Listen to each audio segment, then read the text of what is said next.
we have to be careful not to continue to mislead the general public by saying that the Hebrew word echad, or one, used in the Shema, the Jewish declaration of faith regarding the one God of Israel, can mean more than one, and so on. So this is a public service announcement.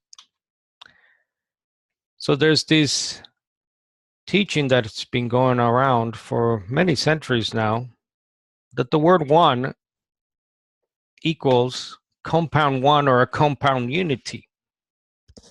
But as you can see by the unequal sign, I don't think that's at all what Deuteronomy 6:4 says. So as you can see, this is the famous Shema. This is a verse that was recited or is recited to young Jewish children before they go to bed, during the day, and before they wake up. So as you can see, Hebrew runs from left to right. So you start reading from right to left. Shema Israel, Yahweh Eloheinu, Yahweh Echad. So there's the Echad word. Now, the first thing to remember is that a numeral adjective like one modifies a compound noun like family or fresh. In other words, even when one modifies a compound one noun, the word itself, one, the numeral one, retains its meaning as simply one single, either thing or person.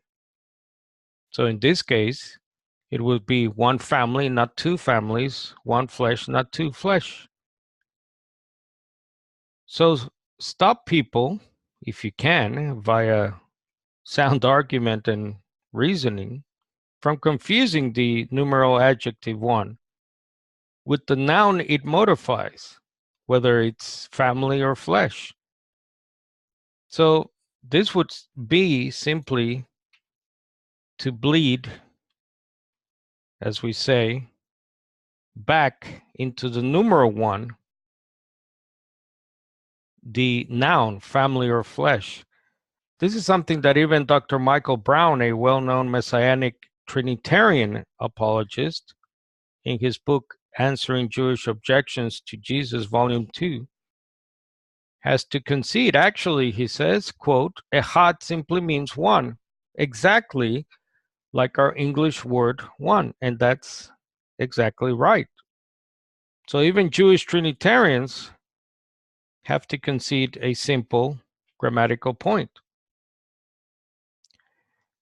So in the Shema, the personal name of God, Yahweh, is used, as we know, and surely no one would think that he, Yahweh, is three, or he, Yahweh, they is one, would they?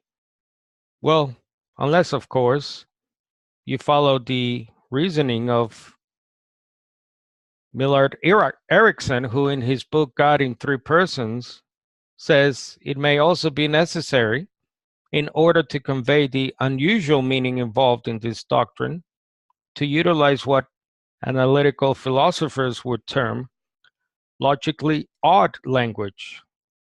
This means using language in such a way as intentionally to commit grammatical errors. Thus, I have sometimes said of the Trinity, he are three, or they is one.